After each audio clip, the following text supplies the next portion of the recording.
Matt Bernie here for RacingPicks.com with three more races, three more selections for Saturday, June the 27th. These are going to be dirt races. If you want to see some turf opinions, head on over to the other video on RacingPicks.com. We've got two graded stakes races from Belmont Park on turf, as well as the nightcap at Churchill Downs, the Grade 3 Regret. This video, races 8 through 10. All dirt racing, all graded stakes racing beneath the Twin Spires. We'll kick things off with race number 8, 6 furlongs on the main track. Arguably my favorite time of the year. The 2-year-olds, they're starting to strut their stuff. We're starting to see who potentially the stars of the future are going to be, and this race could potentially go a long way as far as sort of lining up where the 2-year-old stands. The Grade 3 Bashford Manor, again, 3/4 of a mile on the main track. I'm really taken by the number 3 Gatsby. Gatsby goes out for the Juan Alvarado barn. This is an Arundel homebred. The Alvarado barn doesn't typically fire first out of the box. And for Gatsby to win on debut the way that he did is very encouraging to me. The horse broke very, very sharp. There was another horse in there trained by Wesley Ward, though, that came over, kind of sawed him off a little bit. Gatsby had to take back a bit. And typically for a 2-year-old at that point, especially in their first career start, to lose any kind of momentum, I wouldn't have faulted him if he kind of packed it in and said, you know what, we're just going to run around here, finish second. These 2-year-olds are still learning, obviously. They're very inexperienced. For Gatsby to rally again, go and run down that horse, coming off of fast fractions, galloped out well. The race, it says it was at 4.5 furlongs. Be cognizant of the fact that they broke from the 5/8 pole at Gulfstream, so it was more of a 5-furlong race as opposed to 4.5 furlongs. I think Gatsby is very, very interesting for him to overcome what he did in his career debut as a 2-year-old. There are other really talented runners in here. Asmussen has the horse to beat in Cazadero, but I'm going to go with the number 3 Gatsby at 4-1 in the 8th at Churchill on Saturday. That's the Grade 3 Bashford Manor. Let's move on to the Grade 2 Fleur de Lis. These are fillies and mares going 1 mile and 1/8 on the main track. It's the return of Midnight Bisou from her tremendous performance in the Saudi Cup a few months back over in Saudi Arabia. Keeping in mind that was a 1-turn mile and 1/8. I've long maintained that she is a 1-turn specialist. As good as she is at 2 turns, I think she's exceptional at 1 turn.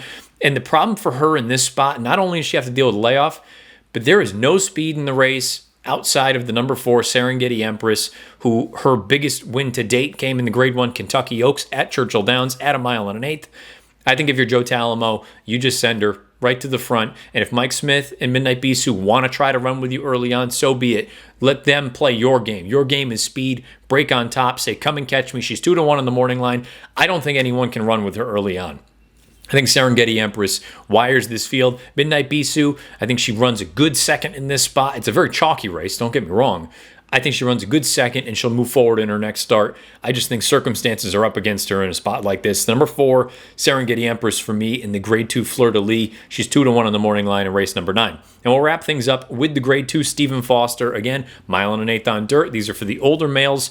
There's a horse in here, and I can say that about basically all of the races that I've touched on here on RacingPicks.com for this Saturday anyway. I think this race could have major ramifications as far as the Breeders' Cup Classic is concerned. And if I needed to pick a horse today to win the Breeders' Cup Classic, I would pick the horse that's running in this race here, the Stephen Foster. I understand Tom's d'Etat, very talented. He's even money on the morning line. That to me is entirely too short. He's a very talented horse.